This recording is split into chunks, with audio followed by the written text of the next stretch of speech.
Your players are sitting around the table, trying not to laugh. Your villain, the greatest mind in your world, a being who's lived for centuries and mastered forbidden magic, just fell for the oldest trick in the book.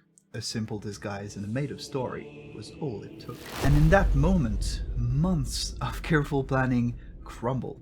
Your big bad just became a big joke. Want to know something I discovered after 25 years of running campaigns? When I studied how real manipulators operate, not fantasy villains but actual masterminds, I realized most D&D villains are making rookie mistakes that would get them caught in a week. But today that changes. I'm going to show you exactly how to create villains that will make your players say, "Oh wow," instead of rolling their eyes. We aren't just gonna be looking at theory. I've analyzed many campaign villains, studied real-world manipulation tactics, but most importantly, I tested these methods at my own table.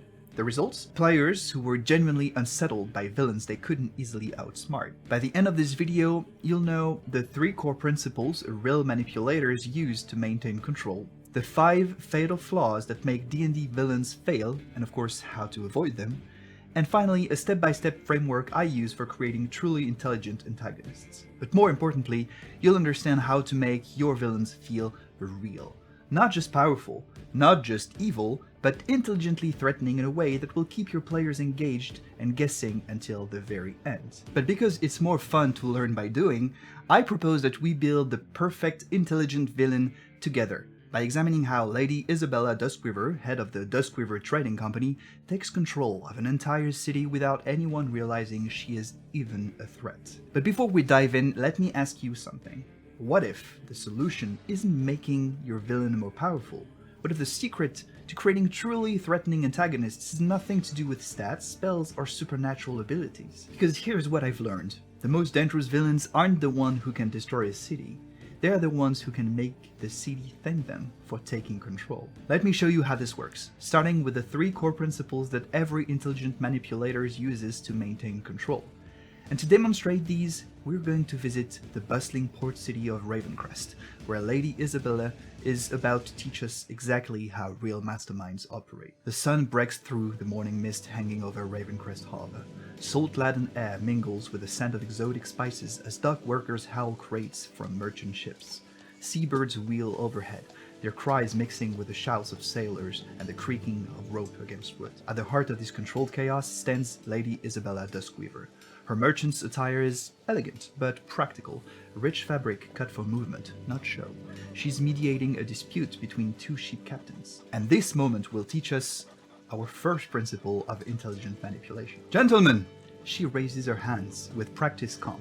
Captain Marsh, your crew will be compensated for the delay. Captain Calidorn, your cargo will reach Silverhaven on schedule. The Duskweaver Company always honors its commitments. Now, you might think this is just a simple business negotiation, but let's peek behind the curtain, because what's happening here is our first principle in action: information control. Watch how this single shipment flows through Isabella's network. To Captain Marsh's crew, they're transporting ceremonial incense. Captain Calidorn believes it's valuable spices for temple offerings. The dock workers think they're handling ritual components. The harbor master's records show religious artifacts. Each person knows just enough to do their job, but not enough to see the pattern. Like a master puppeteer, Isabella ensures no single thread reveals the entire web. Let's say our players start investigating these shipments. They enter the harbor master's office, a cramped space filled with ledgers and maps. The harbor master pulls out a thick logbook. Lady Duskweaver's shipments? All properly documented. See for yourself. Temple donations, properly taxed and certified. She has single-handedly revived our temple district's economy. This is how real manipulators operate. They don't hide information, they drown it in legitimacy. Want your villain to control information? Or give them multiple legitimate business fronts, a network of unwitting allies, perfect documentation for everything, and compartmentalized knowledge. But here's what makes this interesting for your game. The more legitimate your villain appears, the more your players will suspect something's wrong. They are trained to be suspicious. The key is to make the truth so boringly legitimate that they second-guess their own suspicions. The council chamber is grand, all marble columns and wooden panels. This is where we'll see our second principle: perceived choice. Isabella sits calmly as merchants argue about recent shipping regulations. The new harbor fees are crushing smaller traders, one merchant protests. Isabella takes her time before speaking. Perhaps I could offer a solution. The Duskweaver Company would be willing to establish a merchants' cooperative. Smaller traders could operate under our licenses, sharing our preferential rates. Of course, they'd need to meet our standards. Like a skilled card dealer making you think you're choosing freely while guiding you toward a specific card, Isabella ensures every choice leads where she wants. Those crushing harbor fees? She's arranged them. The cooperative plan? It puts every small trader under her indirect control. In your game, this creates fantastic investigation opportunities. Players might discover the harbor master's expensive new house, suddenly wealthy council members, struggling merchants who refused the help, a pattern of businesses choosing to join Isabella. Let's watch how this deepens when players investigate one of her competitors. The Crimson Trading Company's warehouse stands empty. Workers whisper about. Failed safety inspections, conducted by a reputable guild, lost contracts to lower bidders, damaged reputation from verified complaints. Notice something crucial here? Isabella never directly attacked her competitor. She simply ensures that every logical business decision led to their downfall. This is how intelligent villains operate. They make their desired outcome seem like the only sensible choice. Now, we reach our third principle, plausible deniability. Watch this carefully. Council chamber falls silent as accusations against Isabella are laid out. Then, a surprising voice speaks up. Lady Duskweaver? Impossible! High Priest Mallory rises, his temple robes immaculate. She funded the restoration of 3 temples this year alone. The orphanage on Harbor Streets bears a family name. Why, just last month she exposed a smuggling ring that was poisoning our water supply. Let's dissect this masterpiece of manipulation, if I may say so. That smuggling ring? A rival operation threatening her plans. The temple donations? They give her access to sacred sites crucial for her ritual. The orphanage? Built over an ancient water conduit she needs to control. Each good deed serves a hidden purpose. But more importantly, each one makes future accusations seem absurd. Here's a quick recap of the 3 principles we just discussed. 1. Information control. Fragment knowledge so that no one sees the whole picture. 2. Perceived choice. Make your desired outcome seem like the only logical option. And 3. Plausible deniability. Build cover so thoroughly that truth looks like persecution. Think about how this changes your games. Instead of players asking, how do we defeat the villain? Now, I know what you're thinking. Idaria, this is brilliant, but how do I keep track of all these moving pieces? How do I make sure my plots don't fall apart when players do something unexpected? That's exactly why I created the Plot Engineering Blueprint, a practical guide that helps you create stories that bend instead of break. It gives you the exact tools you need to anticipate where your plots might fail and how to turn unexpected play choices into better stories. Just click the link in the description to download it now, because you're going to want it handy for what comes next.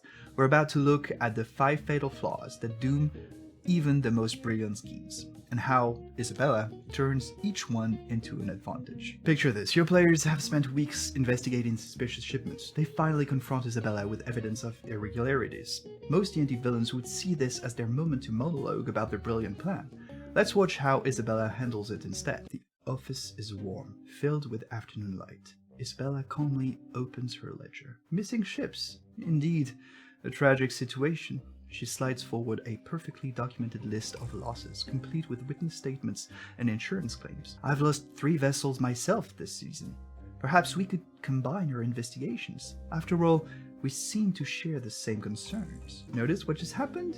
Instead of revealing her plan, she acknowledged the player's concern, she provided legitimate documentation, she offered collaboration, she maintained her cover, and she created future opportunities. Just like Pablo Escobar calling himself a simple cattle rancher, she maintains her cover and turns accusation into opportunity. This helps her avoid our first fatal flaw, the monologue mistake. Ask yourself, what would a legitimate business person do if accused of these things? That's often the best response for your villain. But what happens when players actually disrupt one of Isabella's shipments? Let's watch how she avoids our second fatal flaw: direct confrontation. A week passes. Nothing happens. No retaliation, no threats. Instead, subtle changes begin. Their favorite informant takes a lucrative job offer elsewhere. The tavern where they gather is purchased by a business coalition. Supply prices for their equipment mysteriously rise, and seemingly random inspectors question their credentials. This is how intelligent villains operate. Isabella never attacks her enemies directly. She simply makes their lives gradually more difficult through perfectly legal means. Like modern intelligence agencies, she creates pressure points that can't be traced back to her. Think about how this affects your game. Instead of creating obvious enemies for players to fight, you're making them question every inconvenience. Is this just bad luck or part of a larger pattern? We're at the grand opening of the Duskweaver Hospital. Isabella stands before the crowd, dignified in mourning black. My late husband believed that every citizen deserved care, regardless of status. This hospital will fulfill that dream. The water therapy wing, using our harbor's healing springs, will be free to all children under 12. Analyze this masterpiece. The water therapy wing, testing how different waters affect city residents. The free children's program, access to health records showing those effects. The public ceremony, building unassailable reputation. Like Al Capone running soup kitchens during the Depression, Isabella ensures opposing her means opposing public good. Give your villains' evil actions legitimate cover stories that actually benefit the community. Make players feel conflicted about stopping them. Watch how Isabella avoids our fourth fatal flaw: poor information security. One of her clerks has been captured and questioned by the players. A Western shipping manifest? Of course, I handle all non-perishable imports from the Silk Road. Lady Duskweaver is very particular about proper documentation. Everything else is handled by different departments. Above my pay grade, I'm afraid. Like the old Soviet KGB, Isabella ensures every agent knows only their specific role. No one person can betray the full plan because no one person knows it. The clerk's capture doesn't concern her because he literally can't reveal what he doesn't know. When designing your villain's organization, think in cells. Each group should only know what they absolutely need to know. This not only protects your villain, it creates multiple layers for players to investigate. Finally, let's see how Isabella avoids our fifth fatal flaw: unnecessary cruelty. A rival merchant has discovered part of her smuggling operation. Isabella's office is warm, comfortable. She pours tea. Marcus, your investigative skills are impressive. You noticed those discrepancies. You remind me of my late husband. He had the same attention to detail. She slides forward a contract. We're expanding on northern operations. They need someone with your talents. Someone who understands discretion. Instead of threats, she offers opportunity. Instead of creating an enemy, she converts a potential threat into an asset.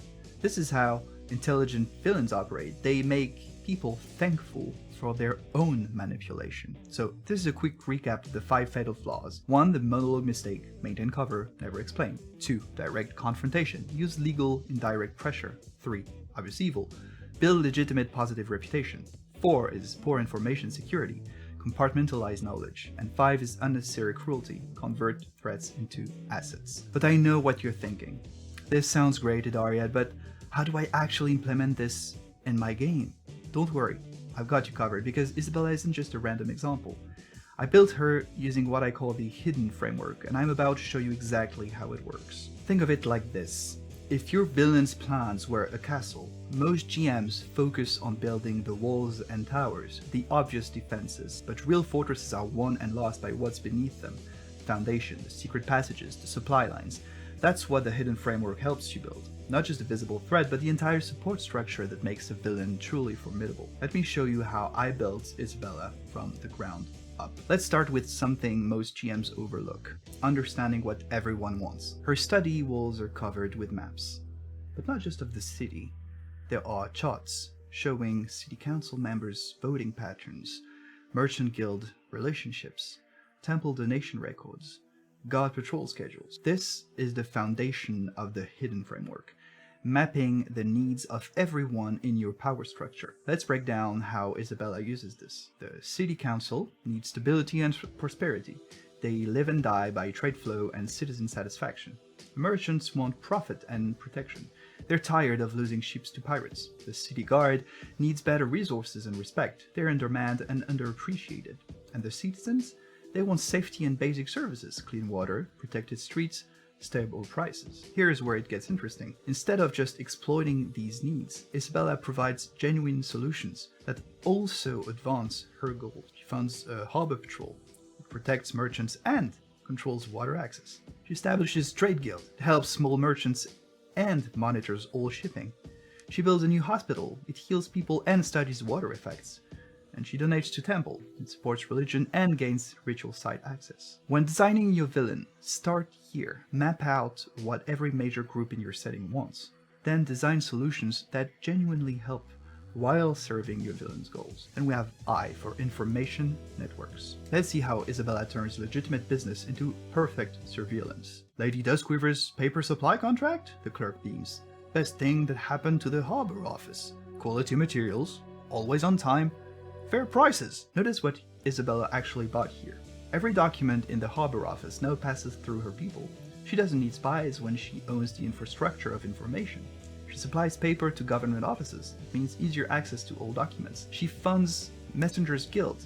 It means she controls information flow, and she invests in taverns, which means natural gossip collection. Finally, she manages cargo insurance, which allows her to track all shipping. Think about how this can change your game. Players expect spies in shadows. They don't expect legitimate businesses to be the real intelligence network. Okay, then we have D for deniable assets. Watch how Isabella handles a nosy merchant without ever appearing involved. A business consortium funded through 3 separate shell companies, why not, makes a legitimate bid for his warehouse. A separate security company hired through different proxies starts protecting his street, and a loan office connected through yet another chain purchases his debts. Think of deniable assets like those Russian nesting dolls. Each layer protects the one inside, and by the time you reach the center, the outer shell seems completely unrelated. Your villain never acts directly, their direct agents never act openly, and every action has legitimate cover. Okay. Start small. 1 proxy company, 1 legitimate front.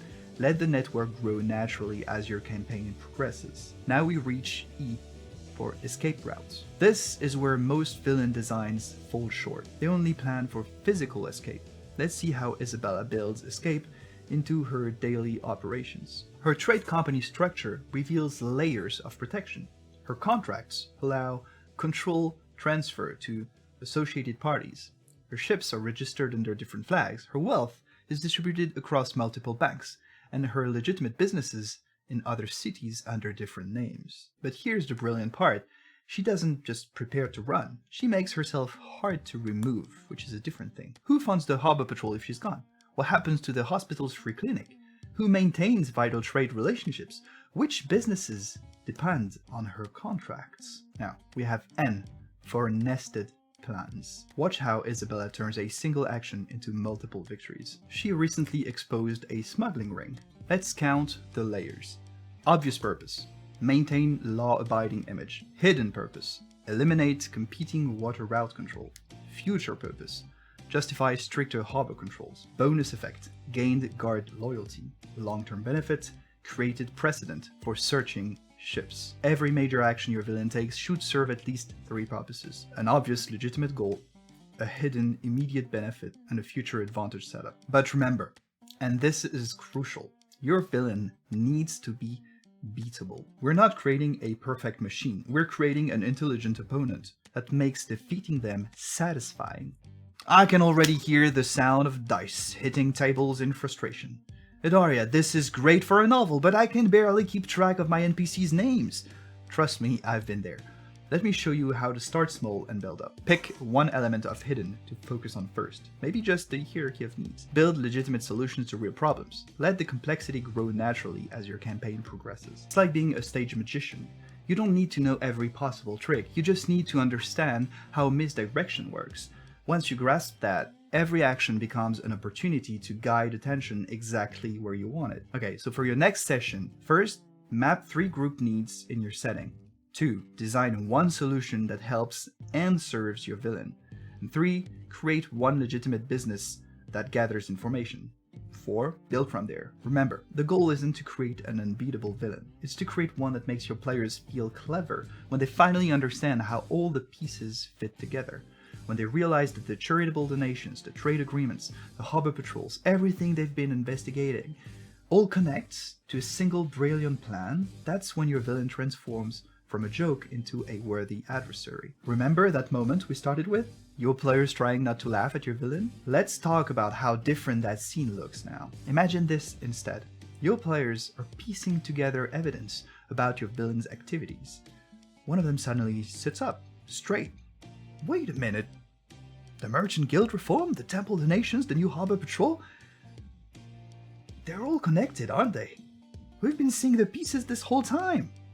That moment, when your players finally understand the scope of what they're unraveling, that's when you know you've created a truly intelligent antagonist. So you'll know your intelligent villain is working when players start questioning everyday interactions. They spend time investigating illegitimate businesses. They get excited about connecting dots. They're unsure who to trust. And they feel clever when uncovering plans. Look, I know what you're thinking. My players solved my last dungeon by setting it on fire. But here's the thing, even the most aggressive party will investigate when direct action keeps making things worse. When the warehouse they torched turns out to be full of orphans' winter supplies, when the corrupt guard they killed was secretly protecting key witnesses, they'll start looking deeper. Not because you forced them to, but because burning everything down stops working. Here's the beautiful thing, the hidden framework works even if players never uncover every layer. Think of it like a movie twist. It changes how viewers see everything that came before. Even if your players only discover parts of the plan, each revelation makes previous events more meaningful. Let's talk about your very next session. Here's what you're gonna do. 1. Pick one group in your setting, maybe the local merchants. 2. Identify one problem they face, like high taxes. 3. Have your villain create a legitimate solution, a merchant's cooperative. 4. Hide one future advantage in that solution, control over trade routes. Just that simple setup creates a positive public face for your villain, a reason for NPCs to defend them, a secret purpose to uncover, and a foundation for future plots. Remember, your villain doesn't need to be perfect. They just need to be intelligent enough to make victory feel earned. Every revelation you plant, every layer you add, makes your player's eventual triumph more satisfying. Start small, build gradually. Watch your players' engagement grow, and get ready to create the kind of villain your players will still be talking about years from now. So now you know how to create truly intelligent villains using psychology, manipulation tactics, and the hidden framework. But I know what you're probably thinking. Okay, Dariad, I can see how this creates amazing villains, but how do we actually run these complex scenarios? How do we manage all these moving pieces without the game falling apart? And most importantly, how do we keep players engaged when we're dealing with subtle manipulation instead of direct conflict? Well, I already told you about my free plot engineering blueprint in the description, but these are crucial questions indeed. Because after 25 years of running games, I've learned that many of our fundamental assumptions about how D&D should be run actually work against creating these kinds of sophisticated stories. Just like those early villains I created who made rookie mistakes, I used to follow all the standard DMing advice, and it consistently undermined what I was trying to achieve. Click on this video next to learn the 5 biggest D&D lies you've been told,